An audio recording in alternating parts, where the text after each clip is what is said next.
He set in 1993 and 95 with 10 wins. Win his 11th of the season. He got pinched off. It's Emig number 2 with the best angle. And he is in first place with Ezra Lusk in the battle. Hughes. It is Emig and Hughes. Here's an important corner, though. Lusk trying to battle back, seals everybody off. Jeremy McGrath is back in 5th position. This is interesting, Art, because the 3 fastest guys lately have been the top 3 runners at this point. McGrath battling for 4th with Phil Lawrence. He's around him. Okay, the scene is set now for a tremendous race. How is Jeremy McGrath going to get by the 3 other fastest riders in recent races? He's got Lusk as his first target as they finish lap number 1. It is Emig. It is Hughes. It is Ezra Lusk, Jeremy McGrath, and Phil Lawrence, along with Greg Albertine. And you can see right there, Lusk right in front of Jeremy had to just do the double. Took the inside in the corner afterwards. Jeremy doing the same thing. The first 4 pretty tight right now. This is going to be a real challenge for McGrath. Doesn't this ring your memory bell right now, though, with Emig and Hughes out in front with Lusk and Jeremy McGrath in lap 3, remember? Oh, what a pass. Nice move by Hughes to hold on to 2nd place against Ezra Lusk. Here comes Jeremy McGrath. McGrath cuts off the Suzuki rider and moves into 3rd as the crowd is really with him. Well, in that battle with Lusk, Hughes took the speed out of Lusk. He wasn't able to come into that triple, cased it hard. McGrath not following, put himself in the right place. He could have been following and he would have paid the price there. Okay, now just like a race we remember, here comes Jeremy McGrath, cuts inside Ryan Hughes. He is quickly into 2nd place. This guy's so amazing and so sneaky. Hughes had no idea he was that close. Went wide, and there's McGrath. Cuts it up the line. He's not losing any time to Emig, although he's had to pass several fast guys. He's not lost any time in the leader. Now Emig has crashed twice this year while in the lead. Will he start feeling this pressure? Well, this is a real test now. I'm sure he's going to feel it. You know, but when you line up on the starting line, you're going to feel pressure from Jeremy. There's no question about that. The question is can Hughes stay with Jeremy, put a little pressure on him?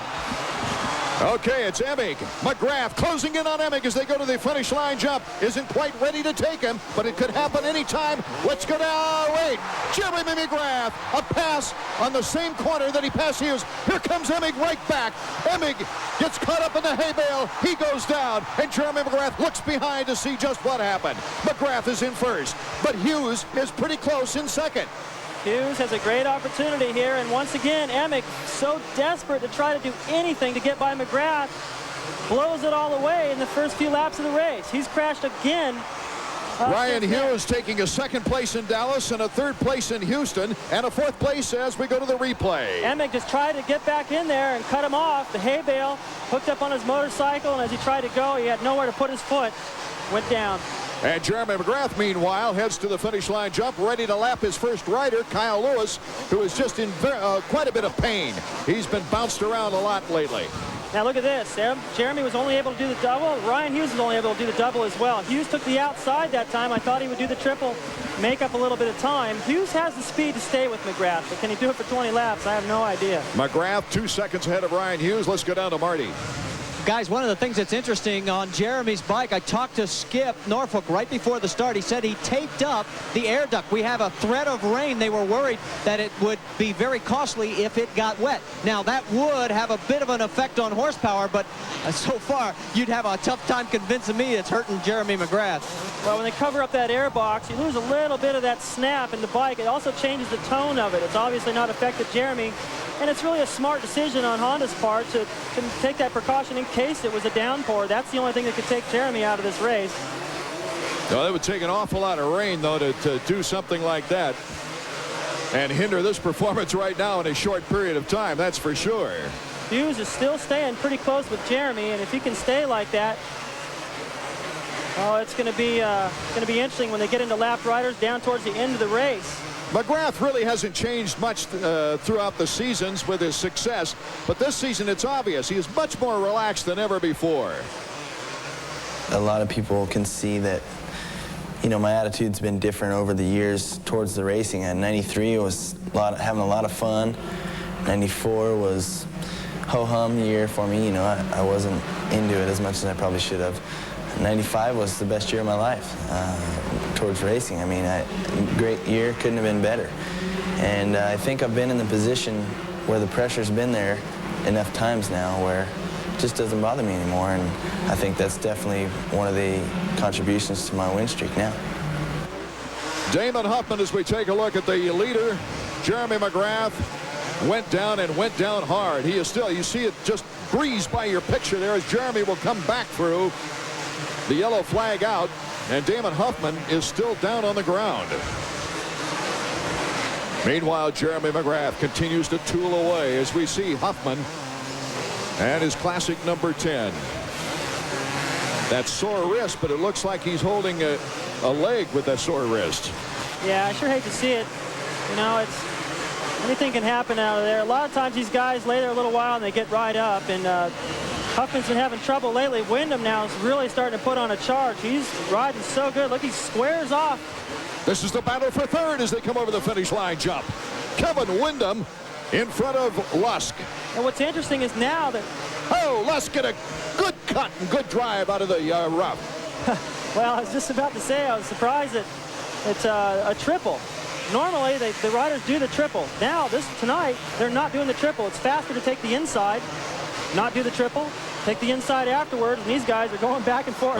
Kevin Wyndham doing a great job on a 250, the 125 West rider. And, of course, Ezra Lusk won the 125, one of the divisions, before he stepped up to the 250 ranks last year. And these guys are about 8 or 9 seconds behind Ryan Hughes, who's still staying pretty close to Jeremy. If he can stay like that and they get into lappers, things can really get interesting towards the end.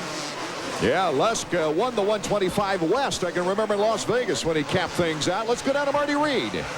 Well, Ed Longacre, he is watching his man through the turn that's right in front of us. He's got a good position right now in third, but boy, he's got his hands full. Yeah, there's a lot of guys right behind him. He just needs to settle down a little bit and try to get away from these guys that are battling. Are you happy with the way he's riding? Yes and no. Third place is nice, but I need him to settle down and try to get away, and I'd be a lot happier. Yeah. Ed Longacre, he wants to concentrate on his man. He's in third, but he's got pressure. We'll have to check who's still in the race, but with Damon Huffman down, if Huffman is no higher than 18th, he's second place in the points going into the race, but he would be eliminated from title contention. Completely. And he'll probably lose quite a bit, if not lose second place in the series to his teammate Emick. Swink starting to put a little pressure on LaRocco now. They're right behind Lusk. Actually, that's a battle for sixth place, David. Yeah, LaRocco's starting to pick up time on Lusk. Okay, back with the race to the checkers in Tampa in a moment.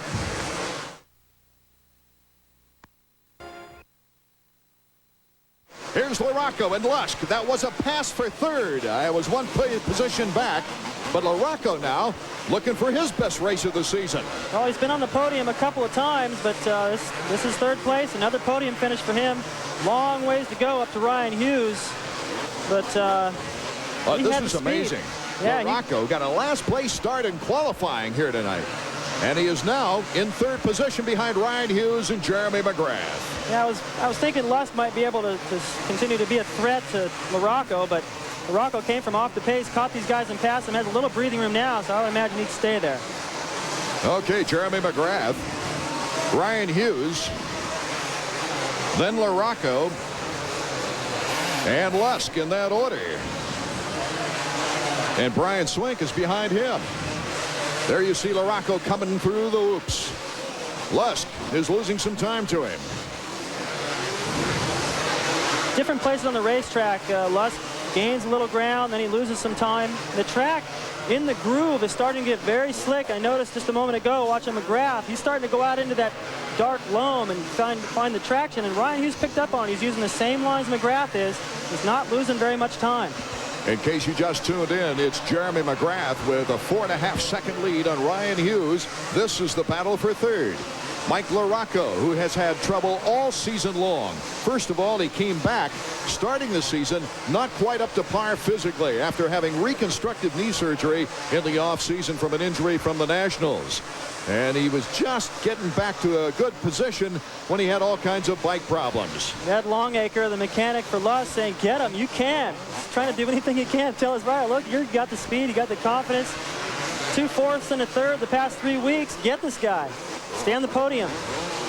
Emig has moved up to 7th. He needs to keep climbing or he'll get eliminated from title contention. There's McGrath out front. He's got a good, comfortable lead over Hughes. But nothing's for sure. You see him, he looked over as we put up the Honda stopwatch. There's Hughes. Honda stopwatch to check out the interval. About 4 seconds. It's been the same ever since about the 3rd lap. It hasn't changed much at all, and that's good for Ryan. Stay up there. If anything happens to Jeremy, he can inherit the lead. 14.2, back to 3rd. That's an eternity on the Supercross track. You can't even see where the next guy is. You just feel like you're out there racing by yourself. And here's that section again where these guys don't triple it anymore. They're doing the inside before the triple, which doesn't give them the run at it. They do the double, then they use the inside again. There's that, what I talked about, McGrath squaring off in that loose loam, staying off that slick surface because he can't get a run to do that tricky little step up. Well, tonight for Jeremy McGrath, it would be career win number 40 in 56 starts. As we check out the lap time, 50.6. That's about what it was in practice in the heat race. This guy could turn 50-second lap times for about an hour, I think. He's so consistent. Now, little mistakes here and there starting to drop Ryan Hughes farther and farther behind McGrath, but still a fine ride in second. He's got a big lead over LaRocco. LaRocco's actually starting to make a little bit of time on Hughes. He can see him as he enters this whoop section. He can see Hughes at the end, so that's going to give him a little incentive. But Hughes over the finish line jump. Long ways to go, though, to try to catch him. 6 seconds in front of LaRocco as we take a look at a former teammate being lapped, Doug Henry. Jeremy McGrath is smooth as ice. Like watching Pichon in the 125. No mistakes. Lines are all coming together. He's timing everything perfect. Bradshaw starting to put some pressure on Larry Ward now. This Emig, who went down earlier, he's trying to climb his way back up. It looks like he's now in 6th position, but battling right there with Larry Ward, number 6, getting out in front.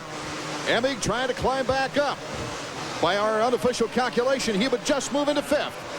Yeah, Larry Ward trying to do everything he could to hold Emig back there. He tried to park him, and Emig was smart. He cut underneath him and was still able to do the triple. Now you can see the difference, how much lead he's got over Ward now. Emig, number 2, was leading this race until he went down, caught a hay bale, and now has had to fight his way all the way back. See Emig looking over on that finish line jump to see where everyone is, who's next victim will be. Let's go to Marty Reed.